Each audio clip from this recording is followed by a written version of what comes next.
சுற்றுச்சூழல் பாதிப்பு குறித்து எச்சரிக்கை மணி அடிக்கும் பல்வேறு காரணிகளில் ஒன்று பட்டாம்பூச்சிகள் என்று கூறும் பட்டாம்பூச்சி ஆராய்ச்சியாளர்கள் அது மிக முக்கிய செய்தி ஒன்றை நமக்கு தற்போது வழங்கியிருப்பதாகவும் கூறுகின்றனர். அது என்ன செய்தி? இந்த செய்தி தொகுப்பில் பார்க்கலாம். சிறியவர்கள் முதல் பெரியவர்கள் வரை அனைவரையும் கவரக்கூடியவை பட்டாம்பூச்சிகள். பல வண்ணங்களை கொண்டுள்ளதால் வண்ணத்து பூச்சி என்றும் இவை அழைக்கப்படுகின்றன.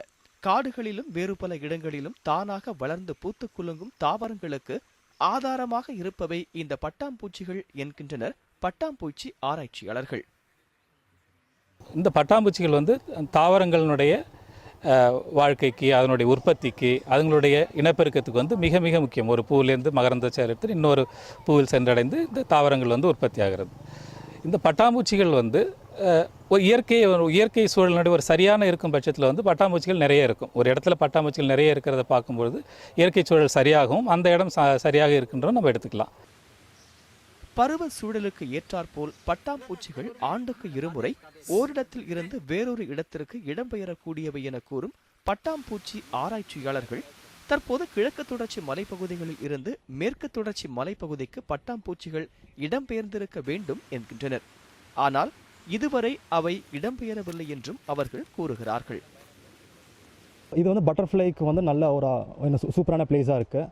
இங்கே சுமார் 150 ஸ்பீசிஸ் ரெக்கார்ட் பண்ணியிருக்கோம். அதில் ரொம்ப இது ரேரானது பார்த்திங்கன்னா எலிகிரி டிட்டு, ஆர்கிட் டிட்டு, அப்புறம் எல்லோ பிஸ்டட் ஃப்ளாட் ரெக்கார்ட் பண்ணியிருக்காங்க. இந்த வருஷம் இது பட்டர்ஃப்ளை மைக்ரேஷன் இது முன்னாடி ஸ்டார்ட் ஆகலை.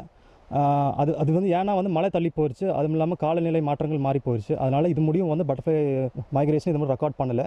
நாங்கள் இதுக்கப்புறம் எக்ஸ்பெக்ட் பண்ணிட்டு இருக்கோம் பட்டர்ஃப்ளை மைக்ரேஷன் இந்த வருஷத்தில். தமிழகத்தில் ஏற்பட்டுள்ள பருவநிலை மாற்றமே இதற்கு காரணம் என்றும் சுற்றுச்சூழல் பாதிக்கப்பட்டிருப்பதை உணர்த்தும் அறிகுறி இது என்றும் கூறுகிறார்கள் பட்டாம்பூச்சி ஆராய்ச்சியாளர்கள். கடந்த 4-5 வருஷமாக நாங்கள் பார்த்த வரலையும் போன வருடம் கடந்த வாரத்தில் பார்த்தோம்னா குறைவு. பட்டாம்பூச்சினுடைய இந்த மைக்ரேஷன் ரொம்ப குறைவு. இந்த வருஷம் இதுவரையிலையும் பட்டாம்பூச்சினுடைய மைக்ரேஷன் இல்லை. இந்த 4 பட்டாம்பூச்சிகள் இதுவரையிலையுமே இல்லை. அப்படிங்கும்போது இது ஒரு பருவநிலை மாற்றத்தின் அறிகுறியாக எடுத்துக்கலாம். இப்போ நமக்கு இந்த இடங்களில் பார்த்தீங்கன்னா இப்போ நம்ம கல்லாரில் இருக்கிறோம். இந்த இடங்களில் இன்னும் பருவமழை தீவிரமடையவில்லை. அதே மாதிரி சமதளத்திலையும் பருவமழை தீவிரம் அடையாதனால இதுவரையிலையும் நமக்கு பட்டாம்பூச்சியினுடைய இடப்பெயர்ச்சி இல்லை. இயற்கை பாதிக்கப்பட்டு வருவதை உணர்த்தும் பணியை இதுபோன்ற சின்னஞ்சிறு பூச்சிகளும் செய்து வருகின்றன. ஆனால் அந்த பூச்சிகள் சொல்லும் செய்தியை உணர்ந்து செயல்பட வேண்டும் என்பதே பலரின் எதிர்பார்ப்பாக உள்ளது. மேட்டுப்பாளையம் செய்தியாளர் செந்தில், நியூஸ் 7 தமிழ்.